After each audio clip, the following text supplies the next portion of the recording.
புகழும் ஏக இறைவன் அல்லாஹ்வுக்கே உரித்தாகட்டுமாக. எனதருமை சகோதர சகோதரிகளை, எல்லாம் வல்ல அல்லாஹு ஜல்ல ஷானு தஆலா நம்முடைய இந்த குடும்ப சங்கமத்தை அவனால் ஒப்புக்கொள்ளப்பட்ட ஒரு நிகழ்வாக ஆக்கி அருள் புரிவானாக என்ற முதல் பிரார்த்தனையோடு, முன்மாதிரி அண்டை வீட்டார், முன்மாதிரி சமூகம்,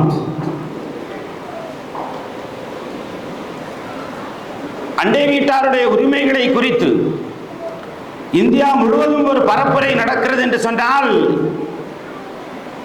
எவ்வளவு முக்கியத்துவம் வாய்ந்த ஒரு பரப்புரை என்பதை நீங்கள் யோசித்து பாருங்கள். யாரும் தொடாத ஒரு கருப்பொரு. இது குறித்தெல்லாமா பேசுவார்கள்? இது குறித்தெல்லாமா மேடை போட்டு மக்களை அழைத்து வைத்து உரை நிகழ்த்துவார்கள் என்று முஸ்லிம் சமூகத்தை சார்ந்த மக்களே விழி உயர்த்துகிறார்கள். ஆம், ஜமாத் இஸ்லாமி ஹிந்த் இது குறித்தும் பேசும், எது குறித்தும் பேசும். எனவே நாம் இன்று அண்டை வீட்டாருடைய உரிமைகளை குறித்து பேசுகிறோம். உரிமைகள் என்று சொன்னால் ஒருவருடைய உரிமைகள் தான் இன்னொருவருடைய கடமை.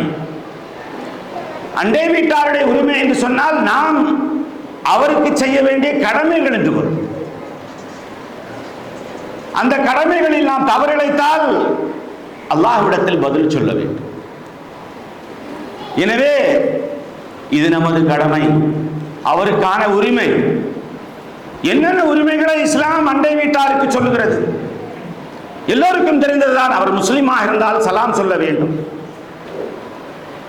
அவர் நோயாளியாக இருந்தால் நலம் விசாரிக்க வேண்டும். இது உங்கள் மீது கடமை, போனால் போகட்டும் என்றல்ல. அவர் வஃபாத்தானால் அவருடைய ஜனாசாவை பின்தொடர்ந்து செல்ல வேண்டும். அவருக்கு கவலை என்றால் ஆறுதல் சொல்ல வேண்டும், அவருடைய மகிழ்ச்சியில் பங்கு கொள்ள வேண்டும். இதெல்லாம் நம் மீது கடமை, அவருக்கான உரிமை. அவருக்கு உதவி தேவைப்பட்டால் உதவ வேண்டும். பசி என்றால் நீங்கள் பசியார கொடுக்க வேண்டும். அவருக்கு தொந்தரவு கொடுக்க கூடாது. அவருடைய தொந்தரவை நீங்கள் சகித்துக் கொள்ள வேண்டும். எல்லாவற்றுக்கும் மேலாக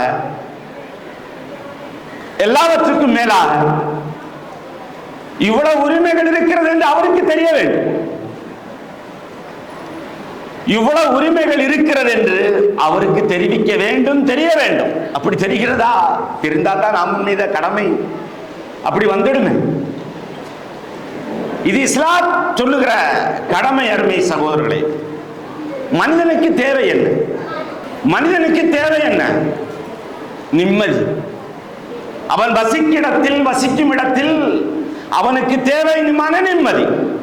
இந்த மன நிம்மதியை இஸ்லாம் இரண்டு விதமாக சொல்லுகிறது, உங்களுக்கு கிடைக்கும் என்று சொல்லுகிறது. ஒன்று, உங்களுடைய துணை மூலம் கிடைக்கும், கணவனோ மனைவியோ உங்களுடைய துணை மூலம் உங்களுக்கு கிடைக்கும். இரண்டாவது, உங்களுடைய அண்டை வீட்டின் மூலமாக உங்களுக்கு கிடைக்கும். இந்த இரண்டும் யார் கையில் இருக்கிறது? அல்லாஹ்வுடைய கையிலா? இல்லை. யார் கையில் இருக்கிறது? நம் கரங்களில் தான் இருக்கிறது. நாம் நடந்து கொள்ளக்கூடிய முறையை வைத்துத்தான் நிம்மதி என்பது நமக்கு கிடைக்கும் என்பதை நாம் இங்கே புரிந்து கொள்ள வேண்டும். எனவே தான் அரபியில் சொல்வார், உங்கள் வீடுகளை நீங்கள் தேடுவதற்கு முன்னால் உங்கள் அண்டை வீட்டை நீங்கள் தேடிக்கொள்ளுங்கள். உத்துல் ஜார் கபலத்தார். வீடு கட்டி போறீங்க, வாடகைக்கோ அல்லது சொந்தமாகவோ வீடை நீங்கள் கட்டி போறீர்கள், வாடகைக்கு எடுத்து செல்கிறீர்கள் என்று சொன்னால் அந்த வீட்டை நீங்கள் தேடி பெறுவதற்கு முன்னால் உங்கள் அண்டை வீட்டுக்காரர் யார் என்று நீங்கள் பாருங்கள் என்று இஸ்லாம் சொல்லுது.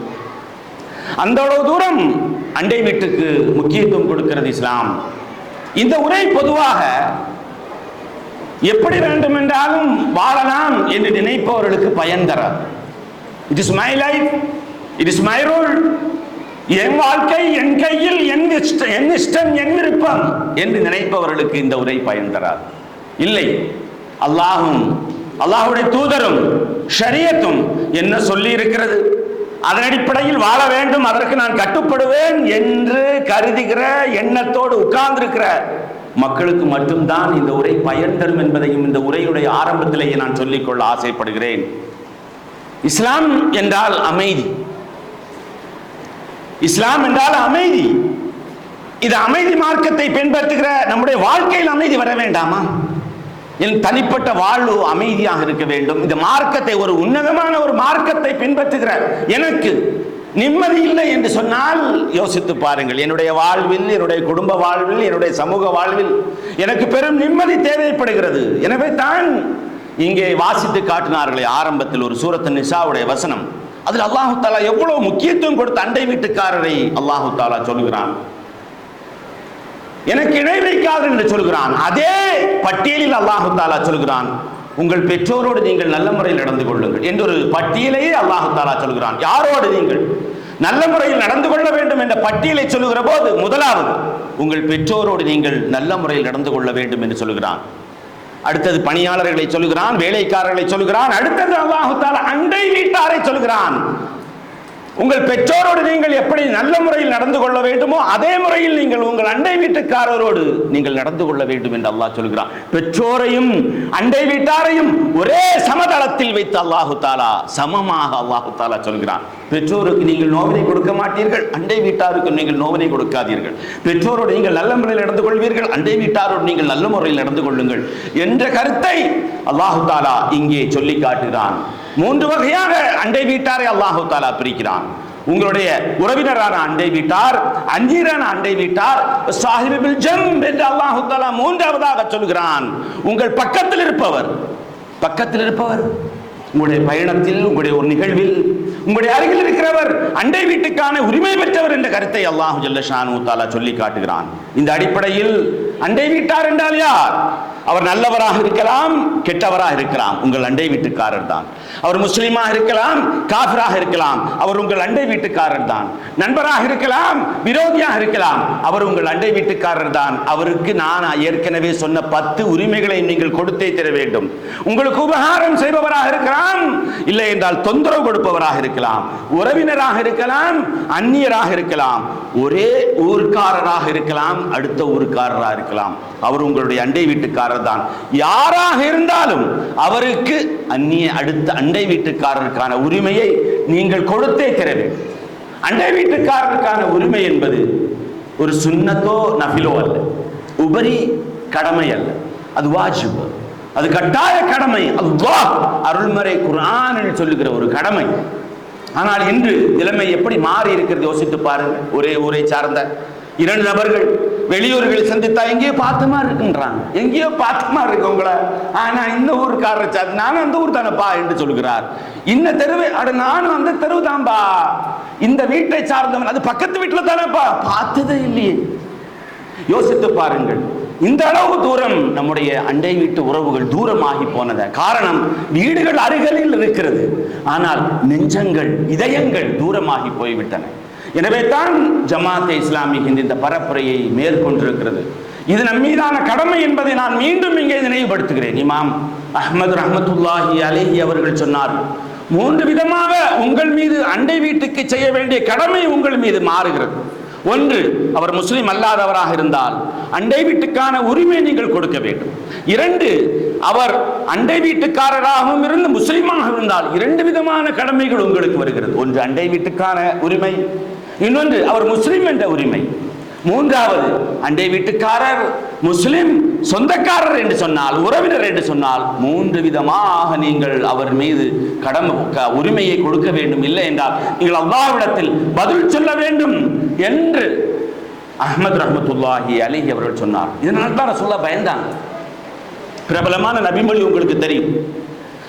எவ்வளவு தூரம் ரசூலுல்லாஹ் பயந்திருக்கிறார்கள் பாருங்கள். ஜிப்ரீல் அலைஹிஸ்ஸலாத்து வஸ்ஸலாம் போற போக்க பார்த்தா என்னுடைய சொத்துல ஒரு பங்கை அவருக்கு எழுதி வையுங்கள் என்று சொல்லுவார்களோ என்று பெருமானார் பயப்படுற அளவுக்கு எந்த அளவு தூரம் ஜிப்ரீல் அலைஹிஸ்ஸலாம் வசியத் செஞ்சிருப்பாங்க. 1 நாளா, 2 நாளா, 1 முறையா, 2 முறையா, இல்லை, பல முறை, பல நாட்கள் தொடர்ந்து ஜிப்ரீல் அலைஹிஸ்ஸலாத்து வஸ்ஸலாம் அண்டை வீட்டாரை மறந்து விடாதே என்று சொல்லி காட்டியிருக்கு. அன்று தொடங்கிய அண்டை வீட்டார் குறித்த பெருமானாருடைய உபதேசம் இறுதி ஹஜ்ஜில் பெருமானார் ஸல்லல்லாஹு அலைஹி வஸல்லம் 1 லட்சத்துக்கும் அதிகமான மக்கள் கூடி நிற்கிற மகா மாநாட்டில் பெருமானார் ஸல்லல்லாஹு அலைஹி வஸல்லம் அவர்கள் சொன்னார்கள், மக்கள் 1,20,000க்கும் அதிகமான மக்கள் கூடி நிற்கிறார்கள். அந்த சபையில் மிக முக்கியமான ஒரு கருப்பொருளை குறித்து பெருமானார் பேச வேண்டும். அங்கு பேசுகிறார்கள், ஊஸீக்கும் பில் ஜார், அண்டை வீட்டுக்காரரை குறித்து உங்களுக்கு நான் உபதேசம் செய்கிறேன், அவர்களுக்கான உரிமைகளை நீங்கள் கொடுங்கள் என்று 1,00,000க்கும் அதிகமான மக்கள் கூடி நிற்கிற சபையில் பெருமானார் ஸல்லல்லாஹு அலைஹி வஸல்லம் சொல்லி காட்டினார் என்று சொன்னால் இது சாதாரணமான விஷயம் அல்ல. இது போனால் போகட்டும், அவன் கிடக்கிறான் அவ கிடக்கிறான் என்று நினைக்கிற விவகாரம் அல்ல இது. இது அல்லாஹ்வுடைய கட்டளை, அல்லாஹ்வுடைய ஆணை என்பதை நாம் மறந்துவிடக் கூடாது. அருமை சகோதரர்களே, ஏன் தெரியுமா அண்டை வீட்டுக்கு இவ்வளவு தூரம் இஸ்லாம் முக்கியத்துவம் கொடுக்கிறது? இது ஈமானோடு தொடர்புடைய விஷயம், இறை நம்பிக்கையோடு தொடர்புடைய விஷயம். ஒரு முன்மாதிரி முஸ்லிம், ஒரு முன்மாதிரி ஜமாத்தை சார்ந்த அங்கத்தவர் எப்படி இருக்க வேண்டும்? மன்கான யூமின் பில்லாஹி வல் யௌமில் ஆகிர் ஃபல்யஹ்சன் ஜார். உண்மையிலே நீங்கள் அல்லாஹ்வையும் மறுமை நாளையும் நீங்கள் நம்புகிறீர்களா, ஈமான் கொண்டிருக்கிறீர்களா, அண்டை வீட்டுக்காரரோடு நீங்கள் நல்ல முறையில் தான் நடந்து கொள்ள வேண்டும். அவ்வளவுதான். நீங்க மோசமா நீங்க தொழுறீங்க, நோன்பு வைக்கிறீங்க, என்னவெல்லாமோ சதக்கா கொடுக்குறீங்க, நீங்க அண்டை வீட்டுக்காரங்களுக்கு டிஸ்டர்ப் பண்றீங்க, தொந்தரவு கொடுக்குறீங்கன்னா நீங்கள் அல்லாஹ்வை நம்பவில்லை, மறுமை நாளை நம்பவில்லை, ரசூலுல்லாஹ்வை நம்பவில்லை என்றுதான் அவருடைய உள்ளார்ந்த பொருளாக இருக்கிறது. அருமை சகோதரர்களே, ஒருவர் மரண தருவாயில் வசியத்தை செய்கிறார் என்று வைத்துக் கொள். மரண தருவாயில் ஒருவர் இறுதி உபதேசம் செய்கிறார் என்று சொன்னால் அது எவ்வளவு சீரியஸா இருக்கும், எவ்வளவு சீரியஸா இருக்கும். அபூபக்கர் சித்தீக் ரலியல்லாஹு தஆலா அன்ஹு அவர்கள் மரண தருவாயில் கிடக்கிறார்கள். அவருடைய உறவினர்களும் சொந்தக்காரர்களும் அவரை சுற்றி நிற்கிறார்கள். சிலர் அழுகிறார்கள், சிலர் கவலையோடு நிற்கிறார்கள். அந்த நேரத்தில் அபூபக்கர் சித்தீக் ரலியல்லாஹு தஆலா அன்ஹு அவர்கள் சொல்லுகிறார்கள், என் அண்டை வீட்டுக்காரர்களை குறித்து நான் உங்களுக்கு உபதேசம் செய்கிறேன், அவர்கள் ஏதேனும் தொந்தரவு தந்தால் நீங்கள் சகித்துக் கொள்ளுங்கள், பொறுத்துக் கொள்ளுங்கள் என்று அபூபக்கர் சித்தீக் ரலியல்லாஹு தஆலா அன்ஹு அந்த நேரத்தில் உபதேசம் செய்கிறார் என்று சொன்னால் யோசித்து பாருங்க. எப்பா சொத்துக்கள் எல்லாம் அப்படி இருக்கு, அதெல்லாம் நாசம் பண்ணிடாதீங்கப்பா என்றெல்லாம் அவர் உபதேசம் செய்யவில்லை. யோசித்து பாருங்கள். எனவே இங்கே அண்டை வீட்டுக்காரருடைய விவகாரத்தை நாம் சாதாரணமாக எடுத்துக்கொள்ளக் கூடாது.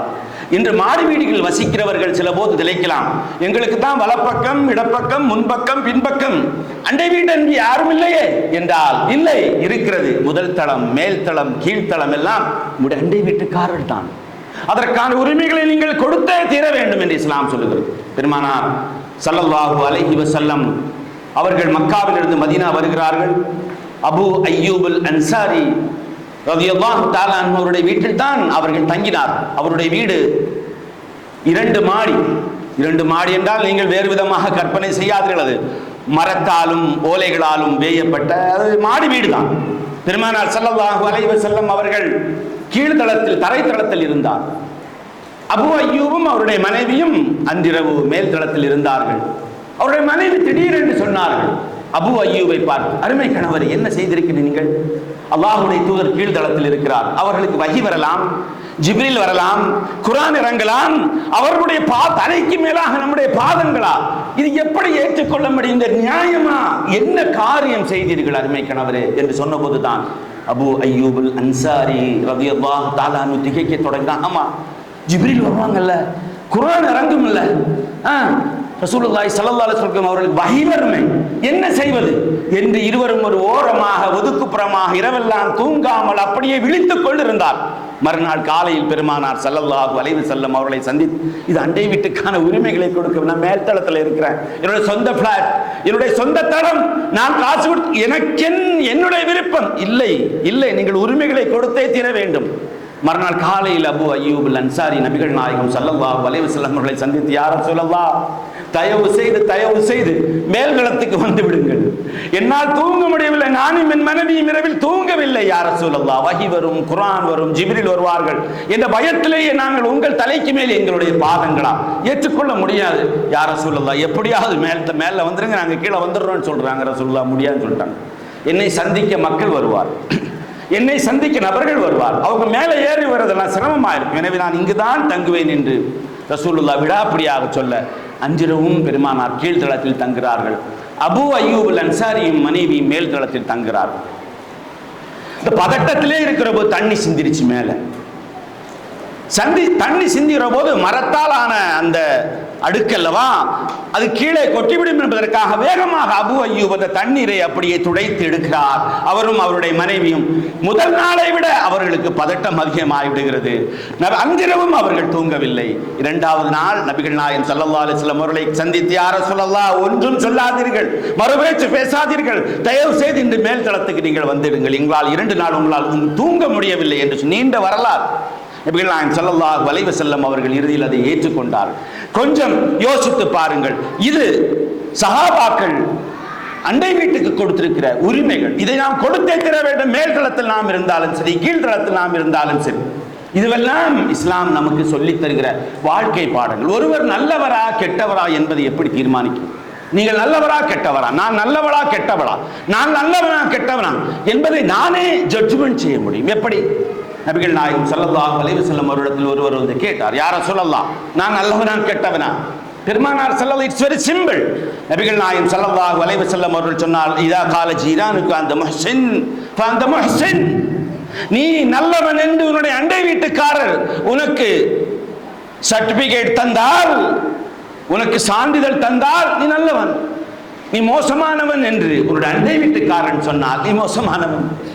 எவ்வளவு அழகாக பெருமானார் ஸல்லல்லாஹு அலைஹி வஸல்லம் சொல்லி இருக்கிறாங்க. பாஸ்போர்ட் என்கொயரிக்கு வர்றாங்கன்னு வச்சுக்கோங்க, அடுத்த வீட்டில் நம்மளை பற்றி விசாரிக்கிறார், அது ஒரு சம்பந்தம் பேசி வருகிறார்கள், அல்லது ஏதோ ஒரு காரியத்திற்காக நம்மை அண்டை வீட்டுக்காரர் இடத்துல சென்று விசாரிக்க, நம்மை குறித்து என்ன சொல்லுவார்கள் அவர்கள்? யோசித்து பாருங்கள். நாம் எப்படி நடக்கிறோம், நாம் எப்படி நடந்து கொள்கிறோம், யோசித்து பாருங்கள். அப்போது நமக்கு தெரியும் நான் நல்லவனா கெட்டவனா, நல்லவளா கெட்டவளா என்று.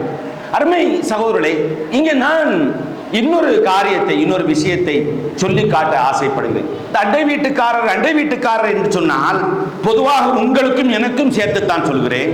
பொதுவாக நம்முடைய உள்ளங்களில் உடனடியாக நம்ம வலப்பக்கம் யார் இருக்கிறா, இடப்பக்கம் யார் இருக்கிறா, முன்பக்கம் யார் இருக்கிறா, அல்லது மேல கீழே யார் இருக்கிறா என்று நாம் நம்மை மட்டும் விட்டுவிட்டு அடுத்த வீட்டுக்காரர்களை மட்டும் தான் யோசிப்போம். இல்லை, இங்கே அண்டை வீட்டுக்காரர் என்று சொன்னால் நான் எப்படி நடந்து கொள்கிறேன் அவர்களோடு, அதை மட்டும் தான் நீங்கள் யோசிக்க வேண்டும்.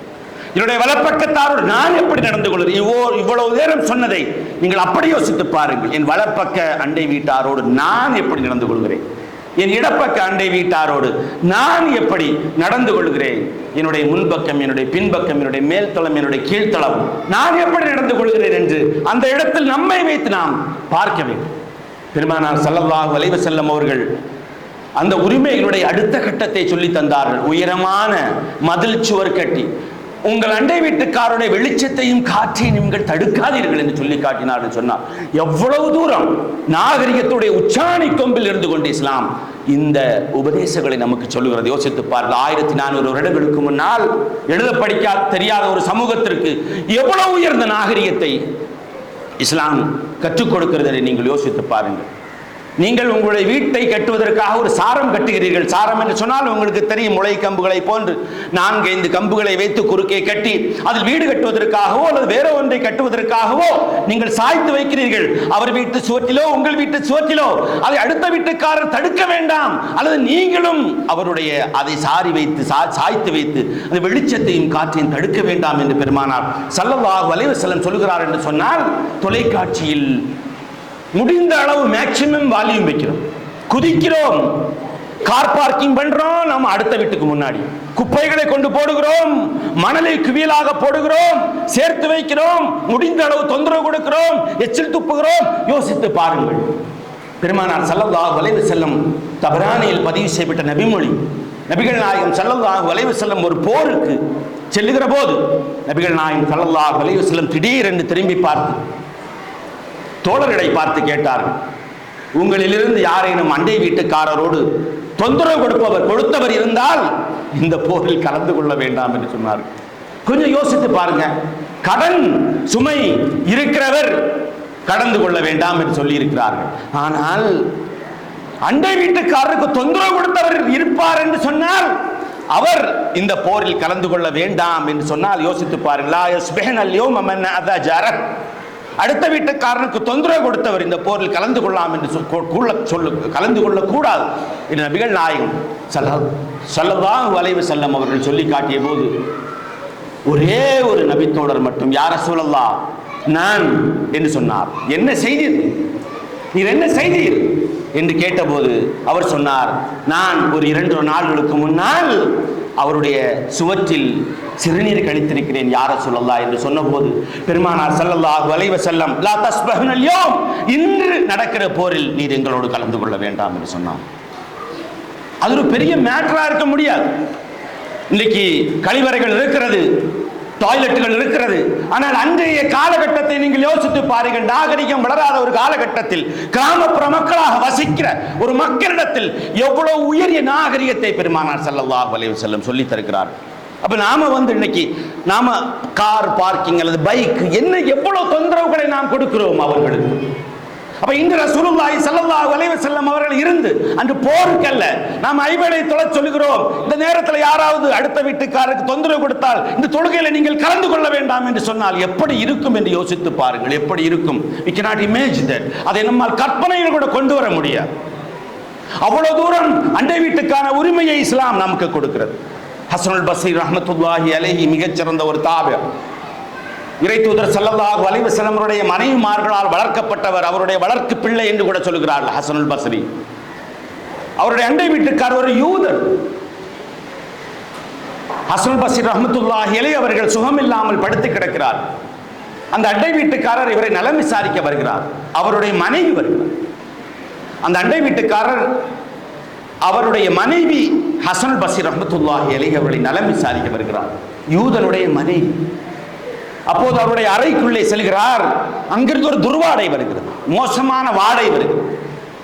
அப்ப அந்த மனைவி கேட்கிறாங்க, என்னாச்சு, ஏன் இப்படி, என்ன வாடை என்று சொன்னபோது அந்த யூதனுடைய அண்டை வீட்டுக்காரருடைய கழிவறையுடைய சுவர் உடைந்து அதிலிருந்து கழிவு நீர் கசிந்து ஹஸன் பஸ்ரி ரஹ்மத்துல்லாஹி அலைஹிவுடைய அந்த படுக்கை அறை வரை வந்து 30 வருடங்களாக ஹஸன் பஸ்ரி ரஹ்மத்துல்லாஹி அலைஹி அவர்கள் சொல்கிறார்கள், ஏறக்குறை 30 வருடங்களாக இந்த நீர், இந்த மோசமான நீர், இந்த கெட்ட வாடை வீசுகிற நீர் என் வீட்டு சுவற்றில் என் வீட்டு அறை வரை வருகிறது, நான் அதை சுத்தம் செய்கிறேன் என்று சொன்னபோது அந்த அம்மா குலுங்கி குலுங்கி அழுதான். ஏன் ஒரு முறை கூட நீங்கள் எங்களுக்கு இது குறித்து தகவல் தெரிவிக்கவில்லை? அப்போது ஹஸன் பஸ்ரி ரஹ்மத்துல்லாஹி அலைஹி அவர்கள் சொன்ன வாசகம், பொன்னெழுத்துக்களால் பொறிக்கப்பட வேண்டியவன், லைஸல் ஜிவார் லைஸ ஹுஸ்னுல் ஜிவார் கஃபுல் அதா. அண்டை வீட்டுக்கான உரிமை என்பது நீங்கள் அவருக்கு வேதனையோ தொந்தரவோ கொடுக்காமல் இருப்பது மட்டுமல்ல, வலாக்கின் ஹுஸ்னுல் ஜிவார் அஸ்ஸப்ரு அலல் அதா, மாறாக அவர் தருகிற தொந்தரவை நீங்கள் சகித்துக் கொள்வதுதான் அண்டை வீட்டாரோடு நல்ல முறையில் நடந்து கொள்வது. எங்கள் தூதர் ஸல்லல்லாஹு அலைஹி வஸல்லம் அப்படி அல்லவா சொல்லி இருக்கிறார். அந்த குடும்பமும் அவரும் இஸ்லாத்தை தழுவினார். அருமை சகோதரர்களை யோசித்து பாருங்கள். தொட்டதுக்கும் பிடித்ததற்கும், கைப்பட்டால் குற்றம் கால்பட்டால் குற்றம் என்பதை போல அண்டை வீடுகள் எல்லாம் சண்டை வீடுகளாக மாறி போன காரணம் என்ன? இந்த உரிமைகள் கொடுக்கப்படாமல் இருந்த காரணத்தால் தான். வல்லதி நஃப்ஸி பியதி லா யுமினு அப்துன் ஹத்தா யுஹிப்பு லிஜாரிஹி மா யுஹிப்பு லிநஃப்ஸிஹி. தனக்கு விரும்புவதை தன் அண்டை வீட்டுக்காரனுக்கு விரும்பாதவரை என்னை ஈமான் கொண்டவனாக நீங்கள் மாற முடியாது என்று பெருமானார் ஸல்லல்லாஹு அலைஹி வஸல்லம் சொன்னாங்க. நீங்க உங்களுக்கு என்ன விரும்புறீங்க அது உங்களுக்கு தான் தெரியும். ஆனா அதே போலல்ல, குறைந்தபட்சம் அவர்களுக்கு தொந்தரவு கொடுக்காமலாக இருக்கலாமே என்பதை நீங்கள் யோசித்து பாருங்கள் அருமை சகோதரர்களை.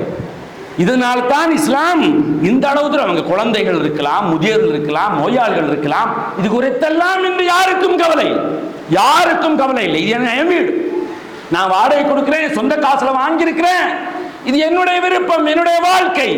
இன்றைய இளைய தலைமுறை அப்படித்தான் உருவாகி வருகிறது. இந்த இளைய தலைமுறைக்கு அமெரிக்காவை தெரிகிறது, எல்லாமே தட்டி எல்லா இன்ஃபர்மேஷன் அமெரிக்காவை தருகிறது, ஆப்பிரிக்காவை தருகிறது, அண்டார்டிகாவை தருகிறது, அண்டை வீட்டை தெரிவதில்லை. எவ்வளவு பெரிய விந்தை யோசித்து பாரு இல்லையா? அண்டை வீட்டில் யார் இருக்கிறார், அவருடைய தொழில் என்ன, எவ்வளவு ஃபேமிலி, எத்தனை குடும்பம் இருக்கு, எத்தனை பிள்ளைகள் இருக்கிறார்கள், என்ன செய்யறாங்க, யாருக்குமே தெரிவதில்லை. நான் பஹ்ரைனில் இருந்த போது அமெரிக்காவில் நடந்த ஒரு அண்டை வீட்டு நிகழ்வை குறித்து நான் அறிந்தேன். ஒரு பிளாட்ல வசிக்கிறாரு ஒரு வயதான மனிதர், அவர் இறந்து போகிறார். அங்கே யாரும் இல்லை, அவருக்கு ஒற்றை மனிதர். வஃபாத்தாகி 5 நாளுக்கு பின்னாடி தான் அந்த துர்வாடை வீசிய போது, அண்டை பிளாட் தானே அதெல்லாம், அண்டை வீட்டுக்காரர்கள் கார்பரேஷனுக்கு டெலிஃபோன் பண்ணி அவங்க வந்தாங்க. ஆனால் அதில் ஆச்சரியம் என்ன தெரியுமா? 5 நாளாக அவர் இறந்து கிடந்திருக்கிறார், யாருக்கும் தெரியவில்லை.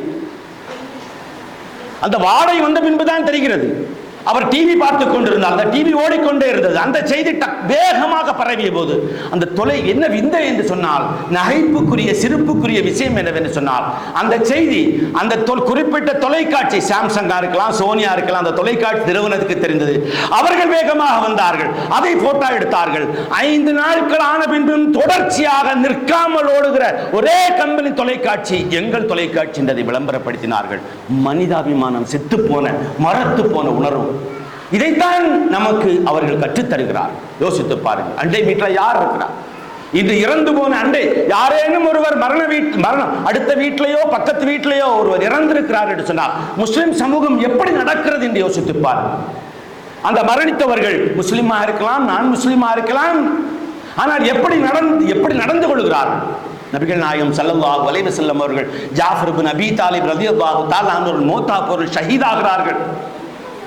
பெருமானார் ஸல்லல்லாஹு அலைஹி வஸல்லம் ஜாஃபருடைய அண்டை வீட்டுக்காரர்களுக்கு சொன்னார், இஸ்னஉ லி ஆலி ஜாஃபர் தஆமன் ஃபஇன்னஹு கத் அதாஹும் அம்ருன் ஷாகலஹு. அண்டை வீட்டுக்காரர்களை பார்த்து சொன்னார்கள், ஜாஃபருடைய குடும்பத்துக்கு நீங்கள் ஒரு நாளுக்கான உணவு தயாரித்து கொடுங்கள், அவர்களை பெரும் சோதனை சூழ்ந்திருக்கிறது என்று சொல்லி காட்டினார். ஒருவருடைய வீட்டில் மரணம் வருகிறது என்று சொன்னால் அண்டை வீட்டுக்காரர்கள் அவர்களுக்கு ஆறுதல் கொடுப்பது மட்டுமல்ல, அவர்களுக்கான அந்த துன்பம் நிகழ்ந்த, சோதனை நிகழ்ந்த, மரணம் நிகழ்ந்த வீட்டுக்காரர்களுக்கு அண்டை வீட்டுக்காரர்கள் ஒரு நாளுக்கான உணவு தயாரித்து கொடுப்பது கடமை. எங்க ஊர் பகுதியில் எங்க இருக்கான்னு தெரியல, சென்னையில் இருக்கான்னு தெரியல, எங்க ஊர் பகுதியில் தலைகீழாக மாறிடுச்சு. மரண வீட்டில் மரித்தவர் மையத்து அங்க இருக்கும், இங்க டிஃபன் விளம்பிட்டு இருப்பாங்க. யார் கொடுக்கிறது தெரியுமா? மரணித்தவருடைய மகனோ மகளோ அல்லது யாரோ மரணித்தவர்கள் கொடுக்கிறார்கள், மரணித்த வீட்டை சார்ந்தவர்கள் கொடுக்கிறார்கள். சாப்பாடு, நெய்ச்சோறு, கறி விருந்து வைத்திருக்கிறார். நான் பார்த்திருக்கேன், இன்றும் நடக்கிறது.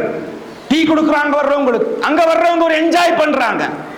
மொபைல்ல வீடியோ ஷேர் பண்றது என்ன, வாட்ஸ்அப் சிரிக்கிறது என்ன, அது ஒரு மரண வீடாக இருப்பதில்லை. பெருமானார் ஸல்லல்லாஹு அலைஹி வஸல்லம் எப்படி சொல்லி இருக்கிறார்? இமாம் ஷாஃபி ரஹ்மத்துல்லாஹி அலைஹி அவர்கள் சொன்னார்கள், மரணித்த வீடாக இருந்தால் அண்டை வீட்டுக்காரர்கள் அவர்களுக்கு சாப்பாடு செய்து கொடுப்பது, ஒரு நாளுக்கான உணவு தயாரித்து கொடுப்பது வாஜிப் என்று சொல்லி இருக்கிறார். யோசித்து பாருங்கள், எப்படி அந்த உணவை உண்ணுபவர்களுக்கு அது செரிமானமாகிறது, ஜீரணமாகிறது என்று நம்மளால் கற்பனை கூட செய்ய முடியவில்லை. யோசித்து பாருங்கள். இதுதான் இஸ்லாம் சொல்லி தருகிற நாகரிகம். இப்படித்தான் நீங்கள் நடந்து கொள்ள வேண்டும் என்று இஸ்லாம் சொல்கிறது. எனவே தான் நபிகள் நாயகம் ஸல்லல்லாஹு அலைஹி வஸல்லம் சொன்னார்கள், மா ஆமன பி மன் பாத ஷபஆன் வ ஜாரஹு ஜாய் வ ஹுவ யஅலம். தெரியுது, அண்டை வீட்டுக்காரன் பசியோடு இருக்கிறார், தெரிந்த பின்னும் கல்லஞ்சிக்காரனாக நான் உண்டு குடித்து மதிமயங்கி கிடக்கிறேன் என்று சொன்னால் பெருமானாரை நான் ஈமான் கொள்ளவில்லை என்பதுதான் அதனுடைய பொருளாக இருக்க முடியும். இங்கே ஓதி காட்டிய வசனத்தில் அஸ்ஸாஹிபுல் ஜம்ப் என்ற அந்த ஒரு துண்டை சொல்லி காட்டினார். அஸ்ஸாஹிபுல் ஜம்ப் என்றால் பக்கத்து நண்பன். பக்கத்து நண்பன் என்றால் யார்? அழகாக விரிவுரையாளர்கள் சொல்கிறார்கள், பயணத்தில் உங்கள் அருகில் இருப்பவர் உங்களுடைய அண்டை வீட்டுக்காரராக மாறுகிறார். அந்த பயணம் 2 hours இருக்கலாம், 3 hours இருக்கலாம். இங்க இருந்து நீங்க திருச்சி போறீங்கன்னா திருச்சி வரை உங்களுக்கு அருகில் இருப்பவர் உங்களுடைய அண்டை வீட்டுக்காரருக்கான உரிமையை அவர் பெறுகிறார். டிவி நீங்க ரயில்ல, நீங்க ட்ரெயின்ல போய் பாருங்க, ட்ரெயின்ல போய் பாருங்க, எவன் தூங்குறான் அதை குறித்தெல்லாம் கவலையே இல்லை. நைட் 2 மணி ஆனா லைட்டை போடுவாங்க, சல சல சல சலான்னு பேசுவாங்க. இல்லாட்டி 10-12 மணிக்கு வீடியோ போட்டு மொபைல்ல, அது யாரை குறித்தும் அவர்களுக்கு கவலை இல்லை. அல்லாஹ் சொல்லுகிறான், உங்கள் பயணத்தில் இருப்பவர் உங்களுடைய ஊர், ஒரு ஊருக்கு இன்னொரு அண்டை பக்கத்தில் இருக்கிறவர், அண்டை ஊர், ஒரு நாட்டுக்கு பக்கத்தில் இருக்கிற நாடு அண்டை நாடு என்று சொல்கிறது, அவர்களுக்கான உரிமையை நீங்கள் கொடுத்தே தீர வேண்டும் என்று சொல்கிறது. பயணத்தில் இருப்பவர், ஒரு நிகழ்ச்சியில் இருப்பவர், அந்த நிகழ்ச்சி முடியும் வரை உங்கள் வலப்பக்கத்திலும் இடப்பக்கத்திலும் இருப்பவர் அந்த அண்டை வீட்டுக்காரருக்கான உரிமையை பெறுகிறார். அதனால் தான் அல்லாஹு தஆலா ஸாஹிபுல் ஜம்ப், பக்கத்தில் இருக்கிற நண்பர் என்று அல்லாஹு தஆலா சொல்கிறார். யோசித்து பாருங்கள், ஒரு நிகழ்ச்சியில் உங்களுக்கு அருகில் இருப்பவருக்கு அதற்கான உரிமை நீங்கள் கொடுக்க வேண்டும் என்று சொன்னால், கரூரில் 41 மரணங்கள் நடந்தன. 41 மரணங்கள். இந்த இஸ்லாம் சொல்லுகிற இந்த உபதேசங்கள் அங்கு கடைபிடிக்கப்பட்டிருந்தால் யோசித்து பாருங்கள், இந்த மரணங்கள் நடந்திருக்குமா? ஒரு சிறுவன், அந்த சிறுவன் இறந்து கிடக்கிறான், அவனுக்கு மேல் ஏறி நின்று செல்ஃபி எடுக்கிறார், அந்த படு அநாகரிகமான கண் மொழி பிதுங்கி வெளியே வந்திருக்கிறது, அவனை மிதித்து செல்ஃபி எடுத்திருக்கிறார் என்று சொன்னார். எவ்வளவு கேவலமான நாகரிகத்தில் நாம் பின்னி பிணைந்திருக்கிறோம் என்று யோசித்து பாருங்கள். இஸ்லாம் சொல்லுகிற உயர் நாகரிகம் எங்கே? இந்த உலகம் நமக்கு கற்றுத்தருகிற நாகரிகம் அநாகரிகம் எங்கே என்று நீங்கள் யோசித்து பாருங்கள். எவ்வளவு தூரம் முக்கியத்துவம் கொடுத்து அல்லாஹ்வுடைய தூதர் இந்த விவகாரங்களை நமக்கு சொல்லித் தருகிறார்கள். மனித குலத்திற்கு நேர்ந்திருக்கிற மிகப்பெரிய அவலம் இஸ்லாத்துடைய உபதேசங்கள் புறக்கணிக்கப்பட்டிருப்பது. அண்டை வீட்டுக்காரருக்கான உரிமைகளை நாம் கொடுப்பதன் மூலமாக ஒரு புதிய சமுதாயத்தை நம்மால் உருவாக்க முடியும். அதுதான் இஸ்லாத்துடைய நோக்கமாக இருக்கிறது. அண்டை ஊர், அண்டை நாடு என்று அல்லாஹு தாலாவுடைய தூதர் சொல்லி காட்டுகிறார்கள், அல்லாஹும் சொல்லி காட்டுகிறார் என்று சொன்னார். இந்த உரிமைகள் கொடுக்கப்பட்டால் ஒரு ஏழை நாடுக்கு பக்கத்தில் இருக்கிற ஒரு பணக்கார நாடு எப்படி நடந்து கொள்ள வேண்டும் யோசித்துப்பார், எப்படி நடந்து கொள்ள வேண்டும் என்று யோசித்துப்பார். இந்த உலகத்தில் தினமும் சுமார் 25,000 பேர் மரணிக்கிறார்கள் பசியால், ஊட்டச்சத்தின்மையால். 25,000 பேர் மரணிக்கிறார்கள். அதில் 18,000 பேர் குழந்தைகள், அதிலும் அநேகமானவர்கள் ஆப்பிரிக்க நாடுகளில் மரணம் அடைகிறார்கள். அப்ப ஆப்பிரிக்க நாடுகளுக்கு அருகில் இருக்கிற நாடுகள் எது யோசித்து பாருங்கள். ஆப்பிரிக்காவுக்கு அருகில் இருக்கிற அண்டை நாடு எது யோசித்து பாருங்கள். ஜோர்டான் இருக்கிறது, எகிப்து இருக்கிறது, லெபனான் இருக்கிறது, சிரியா இருக்கிறது, ஏன் சவுதி அரேபியா இருக்கிறது. எப்படி இருக்கும் என்று யோசித்து பாருங்கள். அவர்கள் செத்தால் என்ன, பசியோடு இருந்தால் என்ன, அது குறித்து இவர்களுக்கு கவலை இல்லை. உண்டு குடித்து மதிமயங்கி இவர்கள் திளைத்து கிடக்கிறார்கள். மறுமை நாளில் அல்லாஹு தாலா கேட்டால் என்ன பதில் சொல்லுவார்? 2 வருடங்களில் மட்டும் பலஸ்தீனில் ஊட்டச்சத்தின்மையால் 75,000 குழந்தைகள் மடிந்திருக்கிறார்கள். எங்கே? அண்டை நாடுகள். யோசித்து பாருங்கள். இஸ்லாம் எவ்வளவு பெரிய விவகாரங்களை சொல்லித் தருகிறது என்று யோசித்து பாருங்கள். எனவே தான் நபிகள் நாயகம் ஸல்லல்லாஹு அலைஹி வஸல்லம் சொன்னாங்க, நீங்க ஆட்டுக்கால் சூப்பர் யாரும் இரவல் கொடுக்கறதும் கிடையாது. அதெல்லாம் கொடுப்பாங்களா? இனாமாகவோ பரிசாகவோ அல்லது ஒரு அன்பளிப்பாகவோ அது ஒரு பொருளாக இல்லை. அவ்வளவு தூரம் அற்பமாக இருந்தாலும் நீங்கள் கொடுங்கள் என்று இஸ்லாம் சொல்லித் தருகிறது. பெருமானார் ஸல்லல்லாஹு அலைஹி வஸல்லம் அவர்கள் மக்காவிலிருந்து மதீனாவுக்கு வந்து விடுகிறார்கள். அண்டை நாடு அல்லவா, மக்காவில் பஞ்சம் வருது, பஞ்சம் தலைவிரித்தாடுகிறது. பெருமானார் ஸல்லல்லாஹு அலைஹி வஸல்லம் அவர்கள் 500 தங்க தினார்களை ஹாத்திப் இப்னு அபீ பல்தா என்ற நபித்தோழரிடத்தில் கொடுத்து, அபூ சுஃபியானிடத்தில் கொண்டு கொடுங்கள், இந்த பணத்திற்கு அவர்கள் கோதுமை வாங்கி விநியோகம் செய்யட்டும் என்று நபிகள் நாயகம் ஸல்லல்லாஹு அலைஹி வஸல்லம் சொல்லி காட்டினார்கள் என்று சொன்ன யோசித்து பாருங்க. எந்த அளவு தூரம் பெருமானார் நடந்திருக்கிற நம்முடைய கலீஃபாக்களுடைய ஆட்சிகளை நீங்கள் பாருங்கள். முஸ்லிம் அல்லாத அண்டை வீட்டுக்காரர் முஸ்லிம் அல்ல என்றால் கூட அவர்களுக்கான உரிமைகளை கொடுத்திருக்கிறார். உமர் இப்னு அப்துல் அசீஸ் அவருடைய அண்டை வீட்டுக்காரர் ஒரு யூதன் கைது செய்யப்பட்ட போது அவனுக்கான தண்ட தொகையை கொடுத்து அவனை மீட்டிருக்கிறார்கள். அவருடைய ஆட்சியில் இருந்த, அவருடைய பாதுகாப்பில் இருந்த ஒரு அண்டை வீட்டுக்காரன் யூதன். நான் ஏன் சொல்கிறேன்? the bitter enemy of Islam, இஸ்லாத்துடைய மிக மிக மோசமான கொடூரமான எதிரி, விரோதி, துரோகி. இந்துக்களெல்லாம் ஒன்றுமில்லை என்று சொல்லும் அளவுக்கு இருந்த, ஆனால் அவன் அண்டை வீட்டுக்காரன். அவனுக்கான உரிமை நாம் கொடுக்க வேண்டாமா? பைத்துல் மாலிலிருந்து மாற்று மத சகோதரர்களுக்கு உமர் இப்னு அப்துல் அசீஸ் உதவித்தொகை வழங்கினார்கள். அவருடைய மரண தருவாயில், உமர் இப்னு அப்துல் அசீஸுடைய மரண தருவாய், அவருடைய அமீருல் மூமினின் கலீஃபா அகண்ட சாம்ராஜ்யத்தை ஒற்றை மனிதராக ஆட்சி செய்கிறார். அகண்ட சாம்ராஜ்யம் என்று சொன்னால் உமர் இப்னு அப்துல் அசீஸுடைய வாழ்க்கை வரலாற்றை நீங்கள் படித்து பாருங்கள். மிக உன்னதமான பெரும்பாலான உலகத்துடைய நிலப்பரப்பை ஆட்சி செய்தவர் அமீருல் மூமினின் ஒற்றை மனிதர். மரண தருவாயில் அவரிடத்தில் வந்து கேட்டார்கள், நீங்கள் மரணித்தால், அவருக்கு விஷம் கொடுத்தார், 20 நாள் உயிரோடு இருந்தார். நீங்கள் மரணித்தால் மதீனாவில் ஆயிஷா அம்மையாருடைய அறை இருக்கிறது. நேரமின்மையால் வரலாற்றை நான் சுருக்கிக் கொள்கிறேன். ஆயிஷா அம்மாருடைய அறை என்று சொன்னால் அங்கே ரசூலுல்லாஹ் அடக்கம் செய்யப்பட்டிருக்கிறார்கள். அப்புறம் யாருக்காவது தெரியுமா? அப்புறம் அபூபக்கர் ரலியல்லாஹு அன்ஹு 4 பேர் அடக்கம் செய்வதற்கு போதுமான ஒரு அறை. 3 பேர் அடக்கம் செய்யப்பட்டிருக்கிறார்கள். அமீருல் மூமினீன் உமரிடத்தில் கேட்கிறார். உமர் என்றால் உமர் இப்னு அப்துல் அசீஸ் இடத்தில் கேட்கிறார். அமீருல் மூமினீன், அங்கே இன்னொரு ஆள் அடக்கம் செய்யப்படலாம். எனவே நீங்கள் மரணித்தால் அங்கு உங்களை அடக்கம் செய்யவா நீங்கள் உத்தரவு போடுகிறீர்கள்? உத்தரவு போட்டா அவ்வளவு. அமீருல் மூமினீன் அவருடைய உத்தரவை மீற முடியாது. அப்போது அவர் குறிப்பிட்டு காட்டினார், இல்லை, அங்கு அந்த நன்மக்களோடு அடக்கம் செய்வதற்கு தகுதியானவன் என்று நான் கருதுவதாக அல்லாஹ் அறிந்தார். நன்றாக நீங்கள் நினைவில் நிறுத்துங்கள். அவர்களோடு அடக்கம் செய்வதற்கு நான் தகுதியானவன் என்று நான் கருதுவதாக அல்லாஹ் நினைத்தால் அதற்காகவே அல்லாஹ் தஆலா எனக்கு நரகத்தை தரமாட்டானா? இல்லை, என்னுடைய இன்னொரு அண்டை வீட்டுக்காரர் இருக்கிறார், கிறிஸ்தவர், அவரை அழைத்து வாருங்கள் என்று சொன்னார். அவரை அழைத்து வந்தார். அவரிடத்தில் அவருடைய நிலத்தை கேட்டார். உன் நிலத்தில் தான் நான் அடக்கம் செய்யப்பட வேண்டும் என்று விரும்புகிறேன். அதற்கான காசை நீ விலை பேச நான் தருகிறேன். அவர் சொன்னார், இலவசமாக இனாமாக நான் உங்களுக்கு அன்பளிப்பா தருகிறேன் என்று ஒரு நீண்ட வாக்குவாதம் நடக்கிறது. இவர் காசு தந்தா தான் அதை நான் அதில் அடக்கம் செய்வதற்கு அனுமதிப்பேன் என்று இவர் சொல்ல, அந்த அண்டை வீட்டுக்காரர் எனக்கு காசே வேண்டாம் என்று சொல்ல, வாக்குவாதம் நீடுகிறது. இறுதியில் உமர் பின் அப்துல் அசீஸ் சொன்னார், காசு வாங்காட்டி எனக்கு அந்த இடம் தேவையில்லை, நான் வேறு இடத்தில் அடக்கம் செய்யப்படுகிறேன் என்று. அப்போது அந்த அண்டை வீட்டு கிறிஸ்தவர் சொன்னார், சரி பரவாயில்லை, குறைந்தபட்சம் ஏதேனும் கொடுங்கள், 10 தினாரால் கொடுக்காது போதும் என்று. 10 தினாரை வாங்கிய அந்த அண்டை வீட்டு கிறிஸ்தவர் அழுது கொண்டே வெளியே சென்றார். ஏன் அழுறீங்க? அவன் காசு வாங்கிட்டீங்களே என்று சொன்ன போது, என்று கேட்ட போது அவர் சொன்னார், இல்லை, காசு வாங்காவிட்டால் வேற எங்கேயோ சென்று அடக்கம் செய்வதற்கு அவர் அனுமதித்து விடுவாரோ என்ற ஒரே காரணத்திற்காகத்தான் நான் இந்த காசை வாங்கினேன். அவரை போன்ற உன்னதமான மனிதர்கள் எங்கள் வீட்டு நிலத்தில் அடக்கம் செய்யப்படுவது நாங்கள் செய்திருக்கிற பாக்கியம் இல்லையா? எவ்வளவு பெரிய அண்டை வீட்டுக்காரர் என்று அவர் குறிப்பிட்டு காட்டினார். எப்படி நடந்திருக்கும் யோசித்து பாருங்கள், எப்படி நடந்திருக்க வேண்டும். அப்ப இந்த அண்டை வீட்டுக்காரர் நான் முஸ்லீமாக ஒருவர் இருக்கிறார், முஸ்லீம் அல்லாதவராக இருக்கிறார் என்று சொன்னால் அவருக்கான உரிமைகளை நீங்கள் எக்ஸ்ட்ரா அதிக கவனம் எடுத்து நீங்கள் கொடுக்க வேண்டும். மது, பன்றி, இவர்களது இதெல்லாம் அவர்களுக்கு அனுமதிக்கப்பட்டது, நமக்கு தான் ஹராம். இதில் நாங்கள் அதிக கவனம் எடுக்க வேண்டும். ஒரு அண்டை வீட்டுக்கார முஸ்லீம் அல்லாதவருடைய மதுவையோ பன்றியையோ நீங்கள் சேதப்படுத்தினாலோ சிந்தினாலோ ஷரியத் என்ன சொல்லுகிறது தெரியுமா? நீங்கள் அதற்கான விலையும் அபராத தொகையும் கொடுக்க வேண்டும்.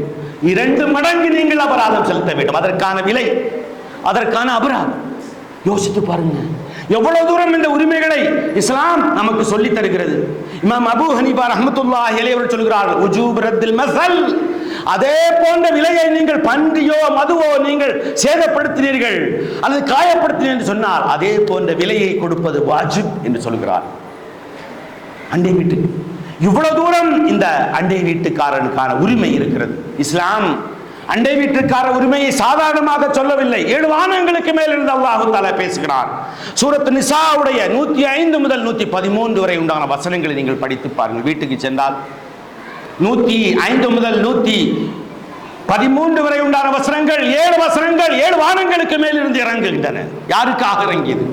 ஒரு அண்டை வீட்டுக்காரருக்காக வேண்டி இறங்கியது. வரலாற்று சுருக்கம் என்ன தெரியுமா? மதீனாவில் ரிஃபா என்று சொல்லப்படக்கூடிய ஒரு நபித்தோழருடைய கேடயம் காணாமல் போய்விட்டது. கேடயம் அந்த காலத்தில் விலை மதிக்க முடியாது. ரிஃபா என்பவருடைய ஒரு கேடயம், அந்த கேடயம் ஷீல்டு உங்களுக்கு தெரியும், அது போரில் பயன்படுத்தக்கூடியது, விலை மதிக்க முடியாது. அதை ஒருவர் திருடி விட்டார். திருடியவர் யார்? அவர் இன்னொரு முஸ்லிம். ஒரு முஸ்லிமுடைய கேடயத்தை இன்னொரு முஸ்லிம் திருடி இருக்கிறார். திருடியவர் இஸ்லாத்திற்கு புதுசாக வந்தோம். இப்ப திருட்டுத்தானே. அந்த திருட்டு கொடுத்தவர் ரசூலுல்லாஹ்ட்ட சென்று புகார் செய்து தெரிவித்தார். ரசூலுல்லாஹ் யார்ப்பா அதெல்லாம் எடுத்திருப்பான்னு விசாரிக்க சொன்னார்கள். பெருமானார் ஆதாரங்கள் அடிப்படையில் தான் முடிவெடுப்பார். யார்கிட்ட என்ன இருக்கோ அதை வைத்து தான் முடிவெடுப்பார். பெருமானார் ஸல்லல்லாஹு அலைஹி வஸல்லம் விசாரிக்கிறார்கள். தெரிய வந்த போது அந்த ரிஃபாவுடைய உறவினராக இருக்கக்கூடிய இப்னு உபைரிக் என்று சொல்லப்படக்கூடிய இன்னொரு புதிய முஸ்லிம் தான் திருடி இருக்கிறார் என்று தெரிய வருகிறது. ஆனால் இந்த இப்னு உபைரிக் என்ன செய்தார்? திருடியவர் என்ன செய்தார்? ரசூலுல்லாஹ் வந்து பார்த்தாங்கன்னா வீட்டில் கேடயம் கிடைக்கும், என்ன அவங்க கையை வெட்டுவாங்க. அடுத்த வீட்டுக்காரர் யூதர், அவருடைய வீட்டு தோட்டத்தில் இறந்து விட்டார். அப்ப சஹாபாக்கள் வந்தார்கள், விசாரித்தார்கள். இவர் சொன்னார், இல்லை நான் எடுக்கல, ஆனால் அங்கே இருக்கிறதா மாதிரி பார்த்து அந்த யூதனுடைய வீட்டு தோட்டத்தில் அந்த கேடயம் இருப்பதை நான் பார்த்தது போல இருக்கிறது, வேணா அங்கே போய் பாருங்களேன் என்று இவர் மடைமாற்றம் செய்கிறார், திருப்பி விடுகிறார். அங்கு போனாங்க, அந்த தோட்டத்தில் கேடயம் கிடந்துச்சு. அவருடைய பேர் யூதர், இப்னு ஜமீன். அவரை கையோட ரசூலுல்லாஹ் அழைச்சிட்டு வந்துட்டாங்க. அவர் சொல்றார், எதுக்கு என்ன கைது பண்றீங்க? தெரியாது. எதுக்கு கைது பண்றீங்க? தெரியாது. நீ வா, உன் வீட்டு தோட்டத்தில் கேடயம் கிடந்தது. ரசூல் அவர் பெருமானார் ஸல்லல்லாஹு அலைஹி வஸல்லம் அவரிடத்தில் சென்று தலைகீழாக சத்தியம் செய்கிறார், நான் எடுக்கவே இல்லை, இதற்கும் எனக்கும் சம்பந்தமே இல்லை என்று. என்ன ஆவது? கேடயம் கிடைச்சிச்சா இல்லையா? ரசூலுல்லாஹ் சொன்னார்கள், உன் வீட்டு தோட்டத்தில் தான் கேடயம் கிடைத்திருக்கிறது, எனவே நீதான் திருடிருக்க வேண்டும் என்று சொன்னார்கள். என்ன திருடுக்கு தண்டனை? என்ன? கையை வெட்டப்பட வேண்டும். அந்த தீர்ப்பை கொடுக்கிறார். அந்த தீர்ப்பை கொடுத்து அந்த சபை முடிவதற்கு முன்னால் அல்லாஹ்வுடைய வசனம் வருகிறது. 105வது வசனம், இன்னா அன்ஸல்னா இலைக்கல் கிதாப பில் ஹக் லிதஹ்கும பைனன் நாஸ் பிமா அராகல்லாஹ்.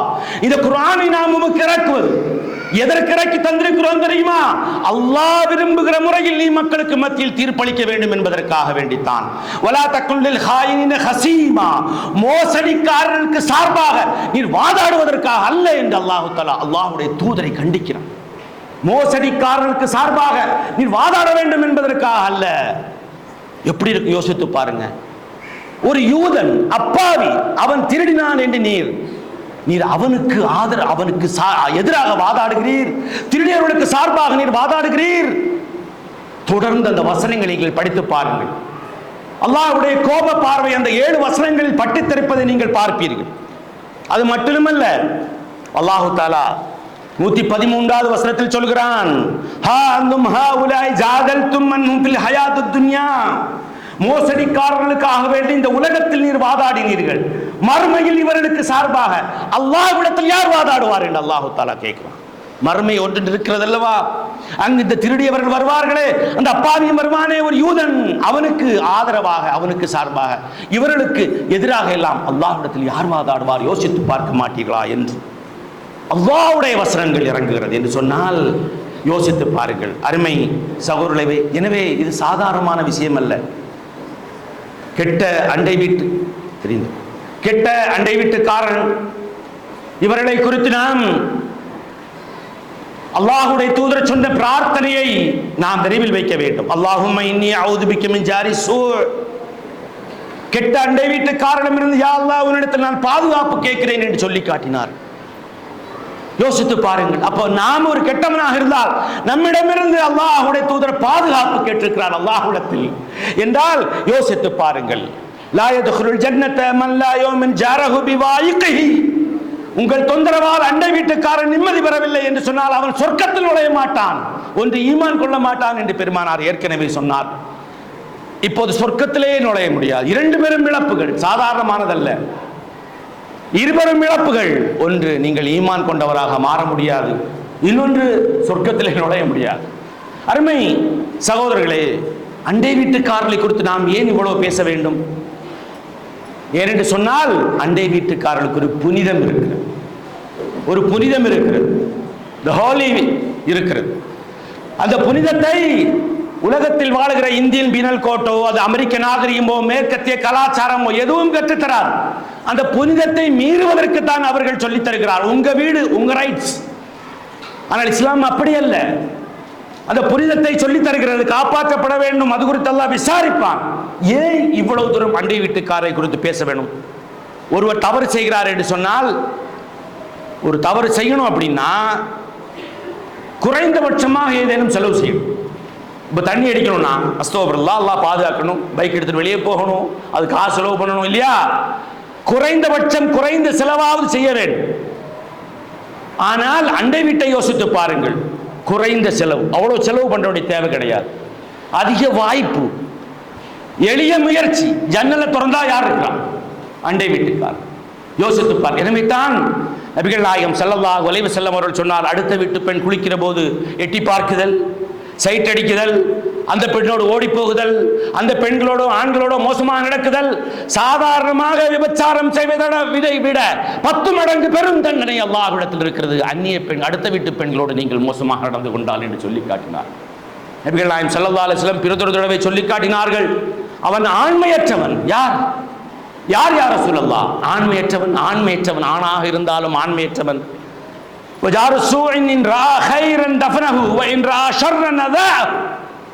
மோசமான அண்டை வீட்டுக்காரன், அவன் ஒரு நன்மை செய்தால் அது அப்படியே மண் போட்டு மூடி விடுவான். ஒரு கெட்டதை பார்த்தால் ஊரெல்லாம் பரத்துவான். அப்படித்தானே அண்டை வீட்டுக்காரன் ஏதேனும் நன்மை செய்தால் கண்டுக்கவே மாட்டான், மண் போட்டு மூடி விடுவான். அவன் கெட்டது செய்தால் அப்படியே ஊரெல்லாம் பரத்துவான். அருமை சகோதர சகோதரிகளே, நேரமின்மையால் நாம் இந்த உரையை இத்தோடு முடித்துக் கொள்கிறோம். ஆனால் அனைத்துக்கும் மேலாக அண்டை வீட்டுக்காரரோடு நீங்கள் மோசமாக நடந்து கொண்டால், அல்லது தீய அண்டை வீட்டுக்காரர் யார் தெரியுமா? அல்லாஹ்வுடைய சாபத்துக்குரியவர். பெருமானார் ஸல்லல்லாஹு அலைஹி வஸல்லம் அண்டை வீட்டுக்காரருடைய முக்கியத்துவத்தை குறித்து தோழரிடத்தில் பேசிக்கொண்டே இருந்தபோது ஒரு தோழர் சொன்னார், யார சொல்லலாம், என்னுடைய அண்டை வீட்டுக்காரர் மோசமா என்ன டிஸ்டர்ப் பண்ணிட்டே இருக்கிறாரு, என்ன தொந்தரவு கொடுத்துட்டே இருக்கிறார். ரசூலுல்லாஹ் சொன்னாங்க, ஃபர்ஸ்ட் பொறுமையாக இருந்துக்கோ. அவர் போனார். சரி ரசூலுல்லாஹ் சொல்றாங்களே சொல்லி கொஞ்ச நாளைக்கு அப்புறம் மீண்டும் யார சொல்ல என்னால் தாங்க முடியவில்லை. அப்போது ரசூலுல்லாஹ் சொன்னாங்க, ஃபர்ஸ்ட் பொறுமையா இருந்துகொள், அல்லாஹ் உனக்கு நல்லது செய்வான். மூணாவது தடவை அவர் வந்தார் கொஞ்ச நாளைக்கு பின்னாடி, யார ரசூலுல்லாஹ் இனி என்னால் தாங்க முடியாது, அவ்வளவு டிஸ்டர்ப் பண்றார், அவ்வளவு தொந்தரவு தருகிறார். நபிகள் நாயகம் ஸல்லல்லாஹு அலைஹி வஸல்லம் அவர்கள் சொன்னார், ஒரு வேலை ஒரு காரியம் செய். என்ன யார ரசூலுல்லாஹ், உன் வீட்டு சாதனங்களை எல்லாம் தெருவில் கொண்டு போடு. உன் வீட்டில் இருக்க கொஞ்சம் சாதனத்தை எடுத்து தெருவில் போடு. போற வார ஆட்கள் யாராவது கேட்பாங்கல்ல, அஹ்மதில் பதிவு செய்யப்பட்ட நபிமொழி, ஆதாரபூர்வமான நபிமொழி. போற வார ஆட்கள் கேட்பாங்கல்ல, அப்ப யாராவது கேட்டா அவனுக்கு தொந்தரவு தாங்க முடியல, அதனால தான் நான் எடுத்து சாதனங்கள் வந்து வெளியே போட்டிருக்கிறேன், நான் ஊரை காலி பண்ணி போலான்னு நினைச்சிருக்கிறேன் சொல் என்று சொன்னார். அப்ப அதே மாதிரி தான் நடந்துச்சு. மக்கள் கேட்டால் அவனுடைய தொந்தரவு தாங்க முடியல, ஓ அவனா மிக மோசமானவன் என்று சொல்லி போற வார ஆட்கள்லாம் அவனை திட்ட தொடங்கினாங்க. இப்போ கொஞ்ச நாளைக்கு பின்னாடி இவன் போக தொடங்க, அந்த அண்டை வீட்டுக்காரர் ரசூலுல்லாஹ் போ, யார ரசூலுல்லாஹ் போற வர ஆட்கள் எல்லாம் என்னை திட்டுகிறார்கள், அவனை வீட்டு சாதனத்தை எடுத்து வீட்டுக்குள்ள போட சொல்லுங்க யார ரசூலுல்லாஹ், மக்கள் என்னை சபிக்கிறார்கள் என்று. நபிகள் நாயகம் ஸல்லல்லாஹு அலைஹி வஸல்லம் முகம் கோவை பழத்தை போன்று கோபத்தால் சிவக்க தொடங்கிவிட்டு சொல்லி காட்டினார்கள், கதிலான கல்லா கபுலன் நாஸ், மக்கள் சபிப்பதாக நீ சொல்கிறீரே, மக்கள் சபிப்பதற்கு முன்னால் அல்லாஹ் உம்மை சபித்து விட்டான் என்று சொல்லி காட்டினார். எவ்வளவு பெரிய முக்கியத்துவம் வாய்ந்த ஒரு செய்தி. ஒரு முன்மாதிரி அண்டை வீட்டார் எப்படி இருக்க வேண்டும் இதிலிருந்து நமக்கு தெரிகிறது. நாம் ஒரு இயக்கத்தை பின்பற்றுகிறோம், ஒரு இயக்கத்தில் அங்கத்தவராக இருக்கிறோம். எனவே இயக்கம் எனக்கு என்ன பாடத்தை கற்றுத்தருகிறது என்பதை உபதேசங்களோடோ இது போன்ற அரங்கங்களோடோ நிறுத்திவிடக் கூடாது. என் வாழ்க்கையில் நான் செயல்படுத்தி காட்ட வேண்டும். எனக்கு இஸ்லாம் இந்த இயக்கம் எனக்கு கற்றுத்தந்த பாடம் என்ன, அவர் எவ்வளவு தொந்தரவுகள் தந்தால் நான் சகித்துக் கொள்வேன், அல்லாஹ் அதற்கு பிரதியுபகாரம் தருவான் என்பதை போன்ற ஒரு முன்மாதிரி அண்டை வீட்டாராக ஜமாத் இஸ்லாமியை சார்ந்தவர்கள் மாற வேண்டும். அதன் மூலம் இயக்கம் வளரும்.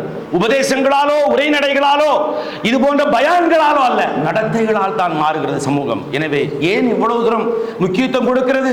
இஸ்லாம் விரும்புவது என்ன? ஒரு முன்மாதிரி சமூகம் கட்டமைக்கப்பட வேண்டும் என்பதற்காக. அதற்குத்தான் இந்த முக்கியத்துவம் வாய்ந்த உபதேசங்கள் சொல்லப்படுகிறது. எல்லாம் வல்ல அல்லாஹ் ஜல்ல ஷானு தஆலா அவ்வளவு தூரம் முன்மாதிரியாக நடக்கக்கூடிய அண்டை வீட்டாராக, நல்ல சிறந்த அண்டை வீட்டாராக உங்களையும் என்னையும் ஆக்கி அருள் புரிவானாக. வாஹிர் தாவானா அல்ஹம்துலில்லாஹி ரப்பில் ஆலமீன். அஸ்ஸலாமு அலைக்கும் வரஹ்மத்துல்லாஹி தஆலா வபரகாத்துஹு.